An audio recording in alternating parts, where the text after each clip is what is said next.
Hey, welcome to a brand new chapter of Old Man Brad. Whether you are new to the show or returning for another episode, thank you so much for giving me a listen. And if you love the show, drop me a review over in your favorite podcatcher, whether that's Apple Podcasts, Spotify, Good Pods, wherever you listen to the show. I'd love to hear what you think. So this chapter, I'm giving you a bit of a double feature. Two completely different sides of the world. We're going to be talking Lovely, Dark, and Deep, and the shark film No Way Up. Both of these movies can be found on VOD. Before we dive into the first movie, I want to say, Cincinnati friends, come out for Frightful Fridays in March. We are going to be screening the 1993 film Leprechaun. What better movie to do in March, 2 days before St. Patrick's Day, than Leprechaun? Screening is March 15th at 10 p.m.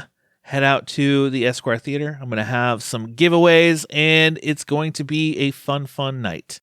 Okay, I'm ready for it. Let's move into our first film, Lovely, Dark, and Deep. Congrats on the dream job. Been after this for years, ain't you? Leave nothing but footprints. Kill nothing but time. Morning, Rangers. 114 responding, over. There's no database for people who go missing in the national park. And there are a lot of similarities between these cases.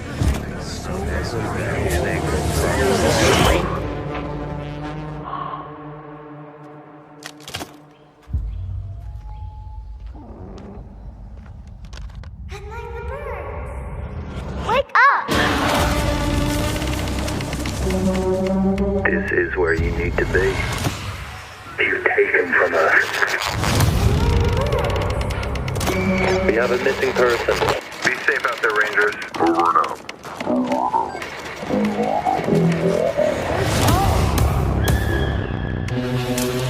They take. And we let them. Who? Who knows? I don't understand what's happening. They keep us here. Lennon, a new backcountry ranger, travels alone through the dangerous wilderness, hoping to uncover the origins of a tragedy that has haunted her since she was a child. This is written and directed by Teresa Sutherland. It stars Georgina Campbell, and she carries most of the movie. She's in it for probably 90% of the film. It is a very slow burn of a film. This movie really, it starts off pretty well with this ranger out in this post in the woods.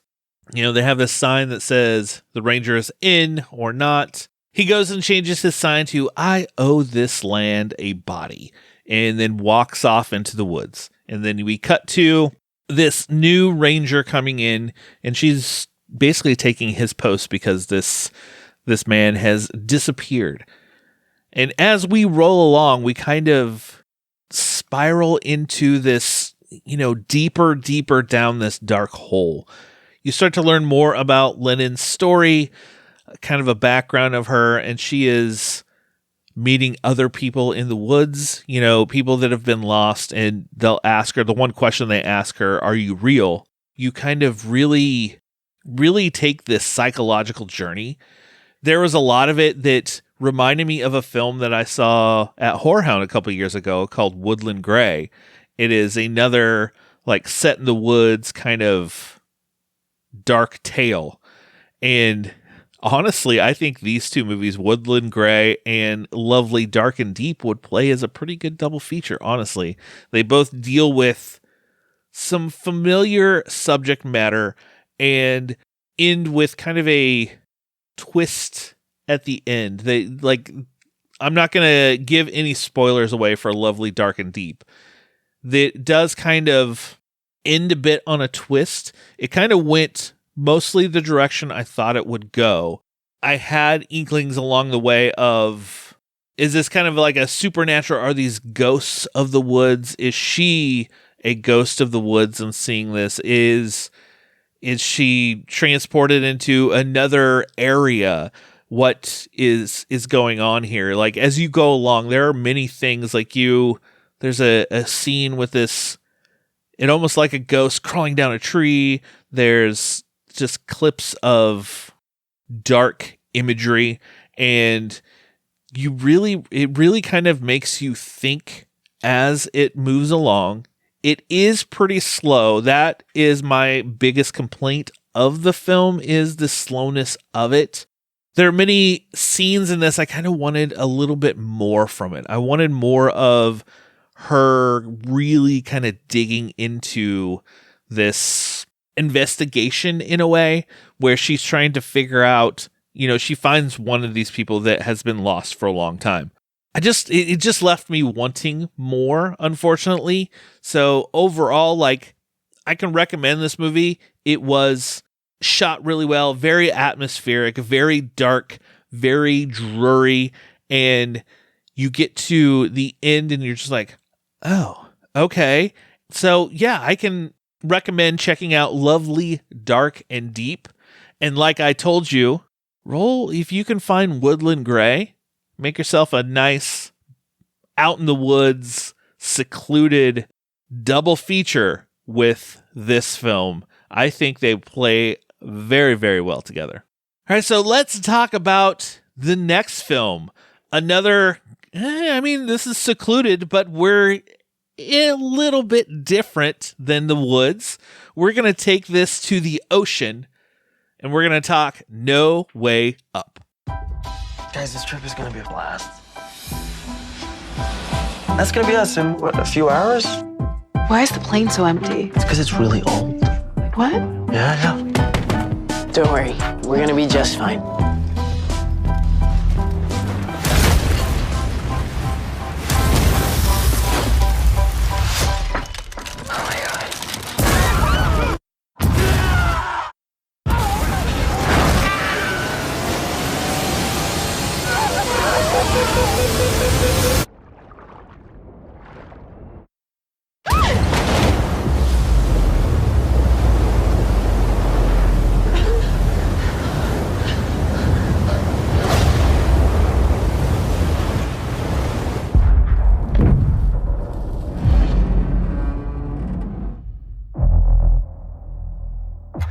We're surrounded by water. We're in an airlock. We're safe. No reception? There's no one to save us down here. Was that a shot? What's a shark doing on a plane? Characters from different backgrounds are thrown together when the plane they're traveling on crashes into the ocean. A nightmare fight for survival ensues with the air supply running out and dangers creeping in from all sides. This is directed by Claudio Faw, starring Colm Meaney, Will Attenborough, Jeremias Amor, Sophia McIntosh, Grace Nettle, Phyllis Logan, and many others.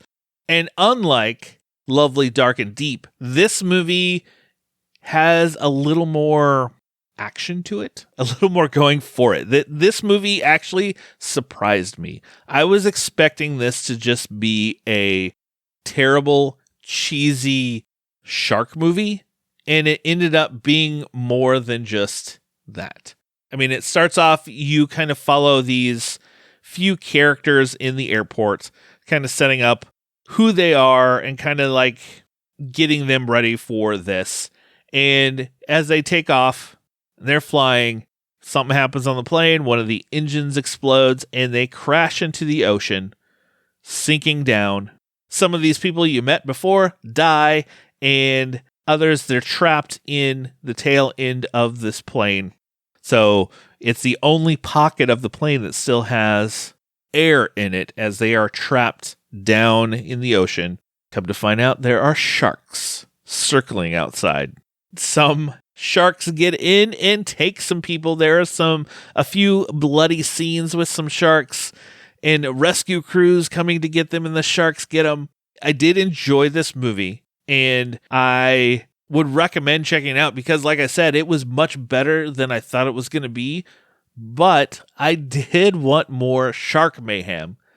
They really focused a lot on the characters, which is fine. Setting up the characters, really trying to make you care for the characters and their emotional, struggles and changes and this journey they're going through to try to survive this and get out alive. And I'll tell you, not all of them do.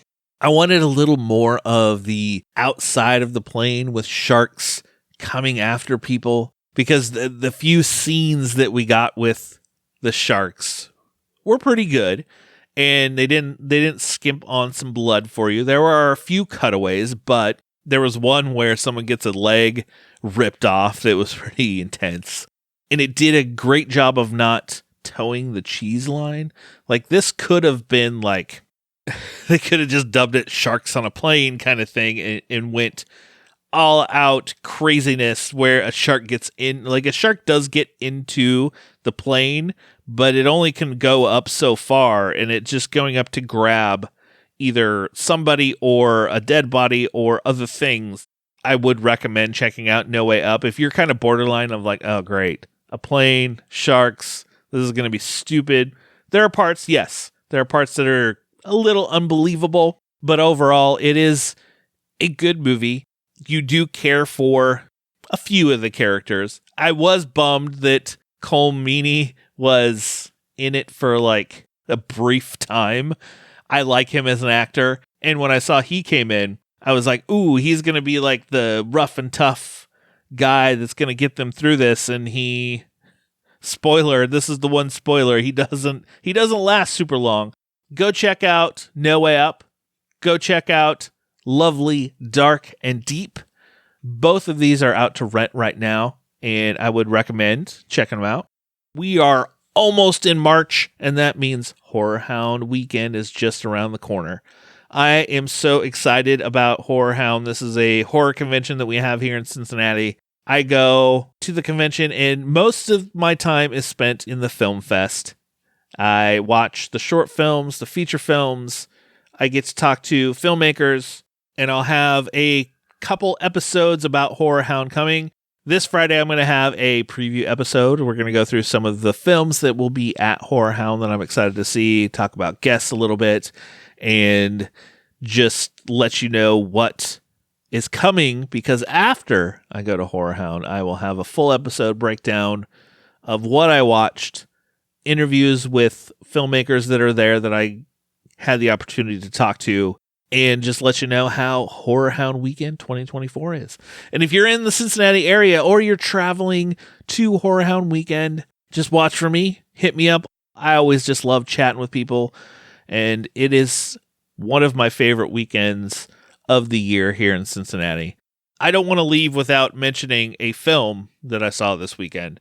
Movie I have been waiting to see hit Tubi, my favorite streaming service out there, this weekend. It's from one of my favorite independent horror studios, Full Moon Features. They did a film called Bad CGI Gator, and it landed on Tubi this past weekend, and I watched it. And it's only an hour, guys. It's a quick watch. You can get through it pretty fast. I would recommend checking it out. It is cheesy. It's stupid. It's hilarious. The way the gator does some of these kills, it's so funny. And I'm so glad that it finally landed on Tubi for me to watch. Besides watching No Way Up, Lovely, Dark, and Deep, you need something on the other side. Something cheesy, something fun, something that'll make you laugh. Go watch Bad CGI Gator. I think you will have a cheesy, stupid, fun time with it. All right, well, there you go. There's another chapter of Old Man Brad in the bag. Just subscribe to the show and you'll never miss any episode. I will be back soon, like I said. Until next time, just snuggle up in that blanket, turn off the lights, because it's okay to be scared. We'll talk to you later, everybody.